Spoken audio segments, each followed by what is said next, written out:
Hello and welcome to Stories of Science. Here, we look back on humanity's long journey to understand the world. The questions, the failures, and the breakthroughs that slowly changed how we see the universe and ourselves. We tell science as stories. The man who fed the world. You ever think about this? One science hero didn't just save millions of lives, he also made the bread on your table a lot more abundant.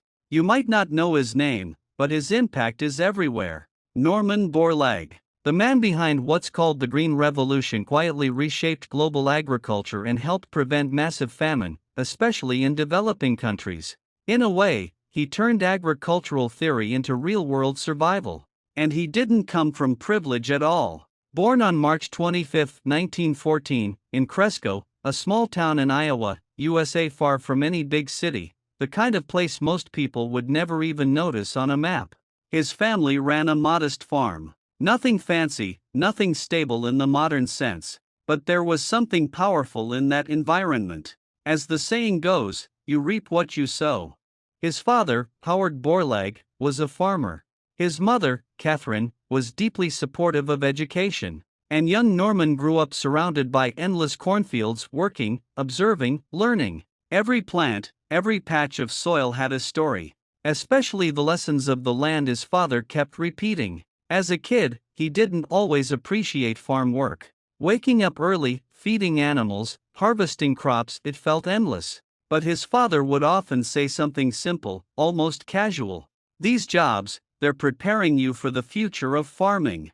At the time, that probably sounded like just another parent saying something wise. But it stuck. On that farm, he learned something important early on: nothing grows without care, and everything has its own rhythm. Later, he stopped seeing farm work as a burden and started seeing land as something you understand, not just use. In 1932, he entered Iowa State University to study agriculture.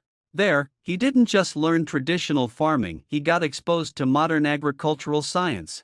And that's when a bigger realization hit him. With the global population rising, old farming methods just weren't enough anymore. Food supply was becoming a serious problem. He graduated in 1941 with a degree in agriculture, but he didn't stop there. Instead, he went deeper into the University of Minnesota for a PhD in plant pathology. That's where he focused on crop diseases, especially wheat rust, a major threat to global wheat production. And here's where his mindset really mattered. He wasn't just studying theory. He kept asking one question: how do we make crops survive better, even in harsh conditions? Not easy, not simple, but he never backed away from hard problems. As the saying goes, hard times make strong people. And his early farm life became his hidden training ground. There's even a small story people like to tell. One day, he was carrying heavy buckets of water across the field with his father. Tired, he complained, "Isn't there an easier way to do this?" His father just looked at him and said, "This is what future farming will look like: people who know how to manage land better, not just work harder. What you're doing now is building that future." At the time, he probably didn't fully understand it, but that moment stayed with him. Later, when he entered advanced research, that unfinished feeling, that refusal to accept limits, kept pushing him forward. At the University of Minnesota, his thinking expanded even more. He began asking a much bigger question. What if we could improve crops themselves, and actually solve global food shortages? That idea became his direction in life. And from that point on, the small farm boy wasn't just thinking about fields in Iowa anymore. He was thinking globally about hunger, survival, and how science could change both.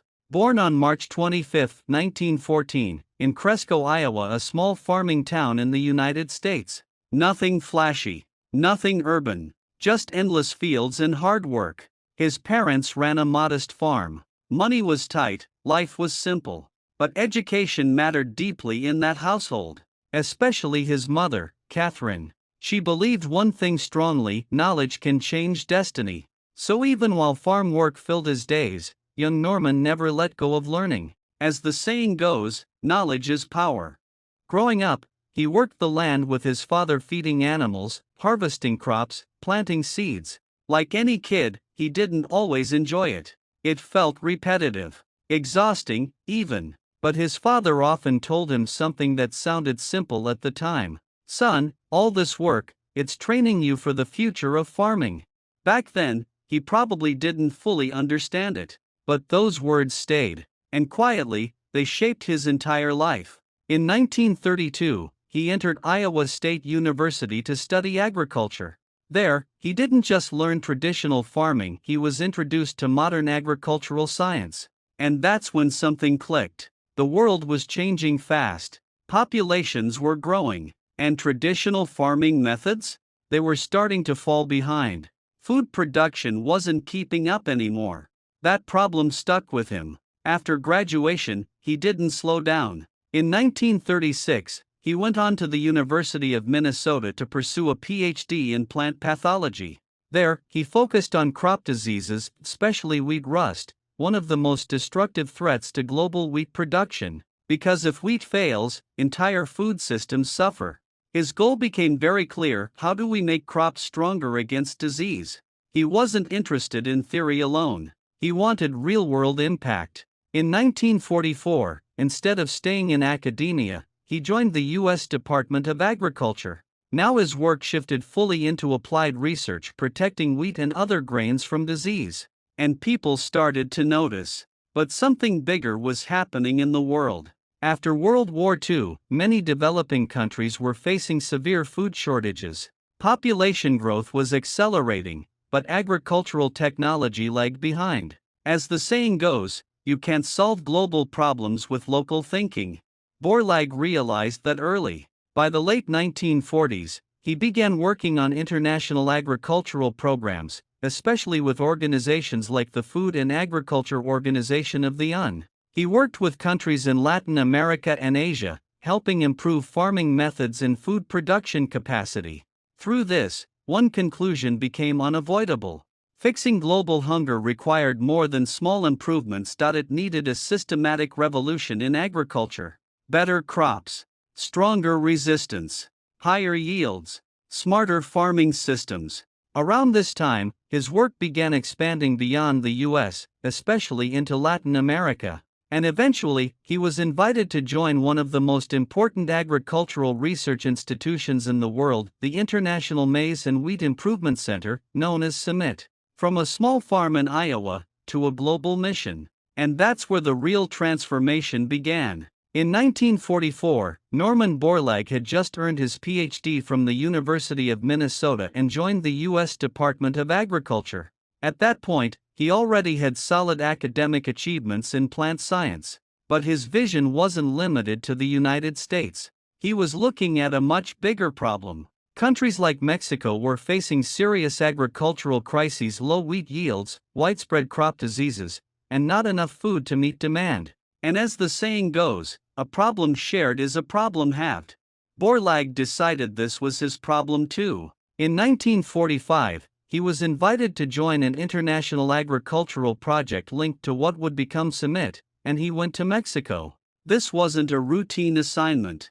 It was a mission. His goal was simple on paper, but extremely difficult in reality: improve wheat production, both quantity and quality. But Mexico's farmland posed major challenges. Large agricultural areas, yet low yields. Wheat rust spreading widely.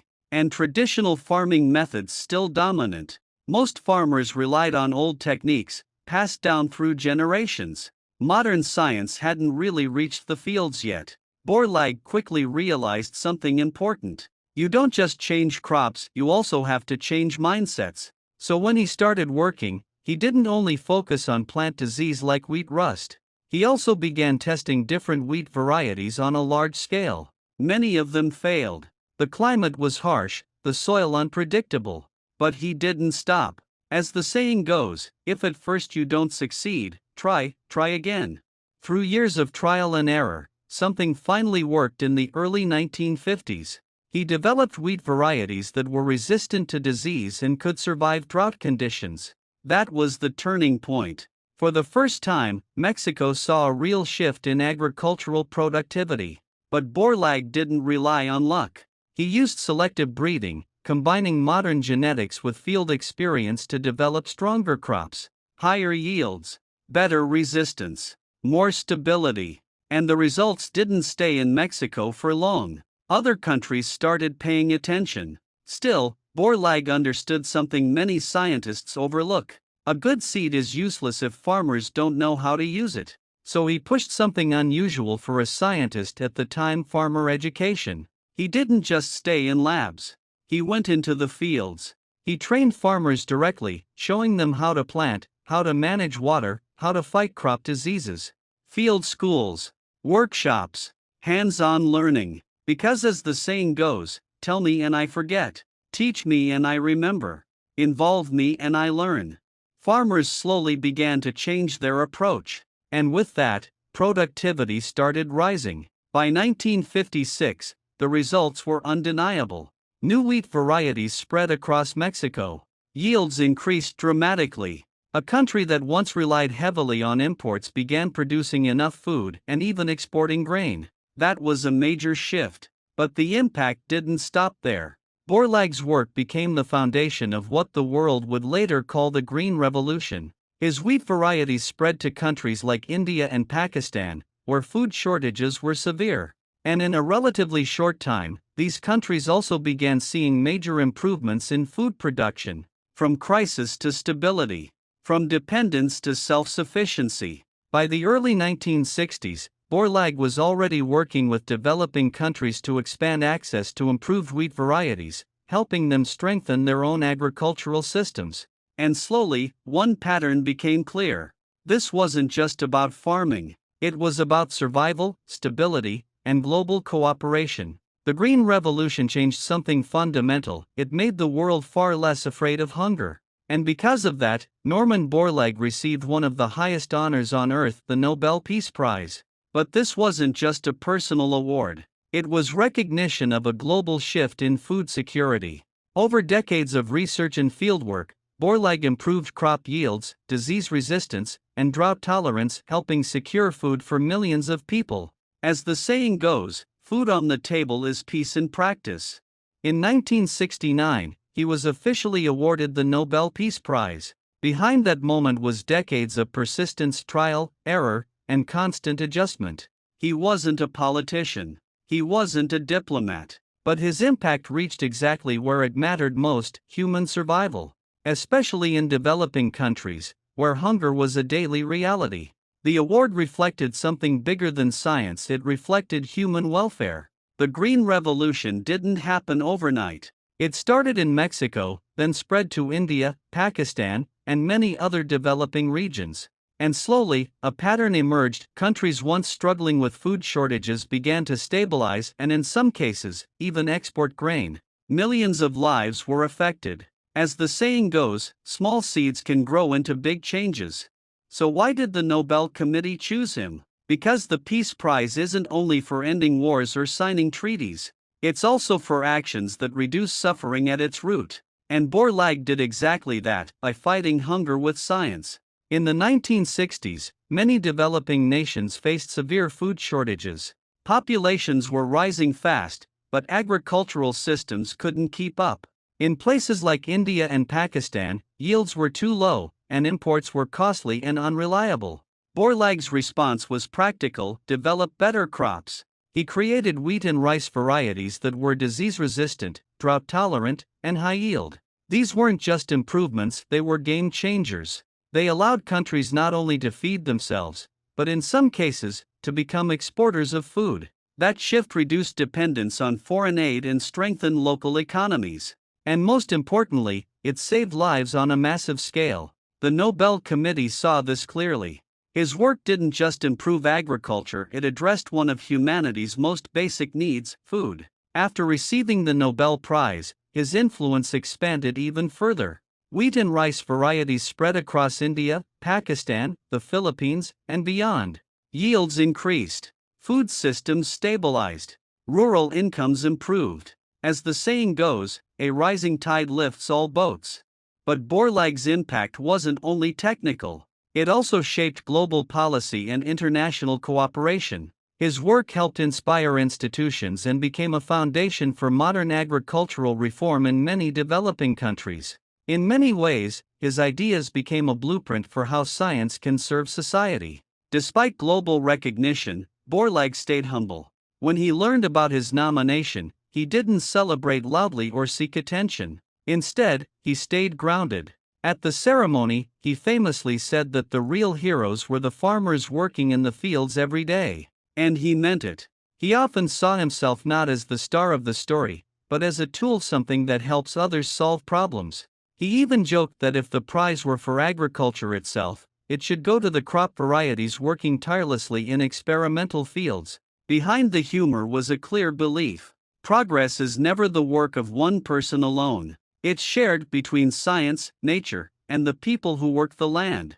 People often say every great scientist stands on someone's shoulders at home. In Norman Borlaug's case, that wasn't just a nice phrase, it was real life. Even though his name became almost synonymous with the Green Revolution, the most important support system behind him wasn't a lab. It was his family.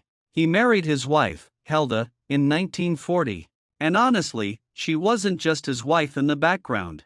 She was his anchor. While Borlaug spent years buried in fields, experiments, and travel, Helda kept everything steady at home. Quietly. Consistently. No drama, just support. And here's the interesting part: whenever Borlaug hit failure in his experiments, which happened a lot in the early years, he didn't just bounce back alone. He came home frustrated, even questioning whether he should continue. Helda's response was usually simple: calm, no big speeches. Just a reminder that setbacks aren't the end of the story. There's an old saying, a calm sea never made a skilled sailor. In Borlaug's case, home was that calm sea that helped him return to the storm with clarity. They had 3 children, and even with an overwhelming workload, he tried to stay present. Not perfectly, but consistently. He would take them to the fields, show them wheat varieties, explain how crops survive disease. For him, family wasn't separate from science, it was part of the same world. Still, let's be honest, Borlaug was intense at work. Extremely detail-focused. The kind of person who wouldn't accept almost right. If a wheat strain wasn't stable across environments, it simply wasn't done. Period. But he wasn't a robot either. Around colleagues, he had moments of dry humor. He once joked that it took him years to go from just a wheat guy to the Green Revolution guy. That kind of self-awareness kept the pressure from crushing him. At home, things could get even more playful. Helda once teased him, if wheat seeds were advertised like products, their family would be rich. Borlaug didn't miss a beat. He replied that he'd probably need to buy ad space for every single seed just to keep up. Small moment, but it says a lot about their relationship: light, grounded, human. And that balance mattered more than people realize. Because behind every breakthrough in science, there's usually a place where the scientist can fail safely, think clearly, and reset. For Borlaug, that place was home. And maybe that's the quiet truth behind his success: not just genius in the field, but stability in the life around it. Even though Norman Borlaug passed away years ago, the seeds he planted are still growing, literally and metaphorically, around the world. From the dry fields of Mexico to the vast farmlands of India, from Pakistan to parts of Africa facing extreme drought, his green revolution kept spreading. And more importantly, it changed something very basic: whether millions of people go to bed hungry or not. In simple terms, Borlaug helped rewrite global agriculture. By developing high-yield, disease-resistant, drought-tolerant wheat and rice, he helped countries break out of repeated food crises. Farmers were no longer fully dependent on expensive imports. They could actually feed themselves. By the 1960s, countries like India and Pakistan started adopting his crops on a massive scale. And the shift was dramatic. Nations that once imported grain began producing enough for themselves, sometimes even exporting surplus. As the saying goes, feed a nation, and you change its future. But his impact wasn't just about higher harvests. It was about knowledge. Borlaug pushed something very practical: teach farmers how to use science, not just give them new seeds. That idea, farmer education, was key. Because technology alone doesn't change agriculture. People do. When farmers learned better planting methods, irrigation, and disease control, productivity didn't just rise, it stabilized. And that stability matters. Because in farming, you reap what you sow is not just a saying, it's survival. Today, his influence is still everywhere. Climate change, population growth, shrinking farmland, these are new challenges, but the toolbox he helped build is still being used: modern genetics, precision farming, smart agriculture systems. Different names, same goal: produce more food with fewer risks. So the next time you bite into a piece of bread, it's worth remembering it's not just flour and water. It's decades of science, persistence, and one man's stubborn belief that hunger could be beaten. Borlaug once said every seed in a field carries hope. And somehow, he proved it wasn't just hope, it was a plan that the world could actually grow. The people who change the world usually just think one step deeper. If this story made you see things differently, hit like, subscribe, and save it. See you in the next story.